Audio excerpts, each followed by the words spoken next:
Good morning, children. Here I am with a new video of history, chapter 7, tribes, nomads, and settled communities. Children, several social, political, and economic changes took place during the medieval period.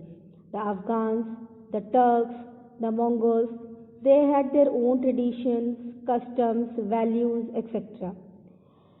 Their traditions were different from the customs and practices that was prevalent in our society at that time. The new and the existing practices merged and brought about many changes in the social life of the people of the subcontinent. Some of these changes were as follows, like new social classes and caste emerged.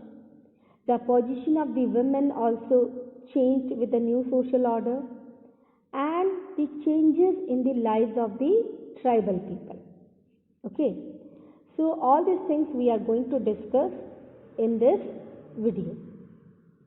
Let us start. During the early medieval period, the caste system continued to be rigid with four main castes: Brahmins, Kshatriyas, Vaishyas, and Shudras. The position of women declined and they were subjected to number of social evils like sati pratha, johar, child marriages, and polygamy. However, in South India, the women were educated in various branches of learning and fine arts. During the Sultanate period, the society was characterized by the segregation of two dominant communities, Muslims and Hindus. The caste system was rigid and caste rules were strictly followed, especially in marriages and socializing.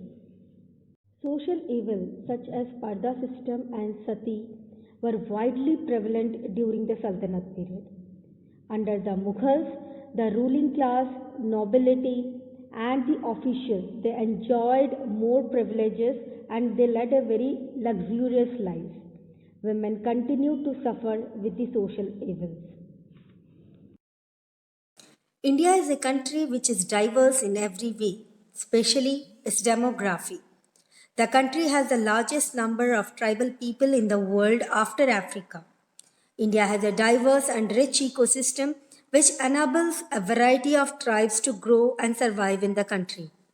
The tribal people are still dependent on hunting, agriculture, and fishing.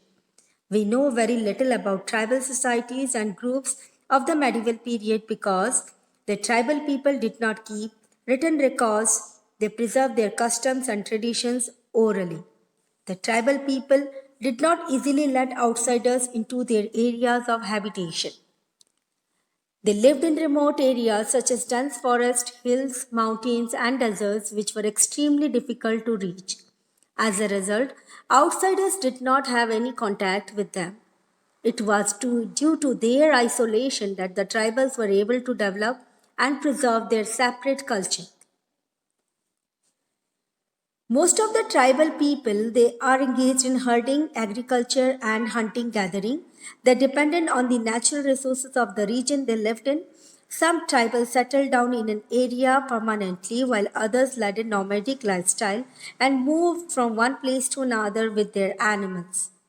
There were also people following other professions who traveled from place to place, selling their goods or entertaining people with songs and folk tales.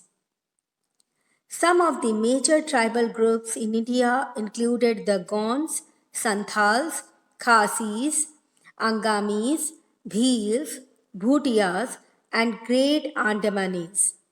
All these tribal people had their own culture, tradition, language, and lifestyle. Some groups were small and some were very large and powerful. Large groups controlled a lot of territory. In the northwest, the Baluchi tribe was powerful. In Punjab, the Khukkars and the Gakhars were the main tribe. In the western part of India were the Bhils and the Kolis. Large territories were controlled by the Gonds in central India. Towards the east, the Santals, Cheros, Mundas, Khasis, Nagas, and Ahoms were the main tribal groups, and in the south, Marwars, Badgas, Todas, Koragas, and Vetas were the main tribe. This enabled visitors to get an insight into many different cultures at the same time on their tribal tour of India. Most of the tribal people were nomads. They were the members of the community of people who lived in different locations, moving from one place to another. Most nomadic groups followed a fixed annual or seasonal pattern of movement and settlement. They traditionally traveled by animals or canoe or on foot. When the supply of the food for their animals got exhausted in an area, they moved to another area. They exchanged milk, wool, ghee, and honey with the settled agriculturalists for grain and various other products. Most nomads traveled in groups or families called bands or tribe. They reared and sold animals such as cattle and horses to people. So, children, this is all for today. We'll discuss more about this chapter in the next video. Till then, goodbye.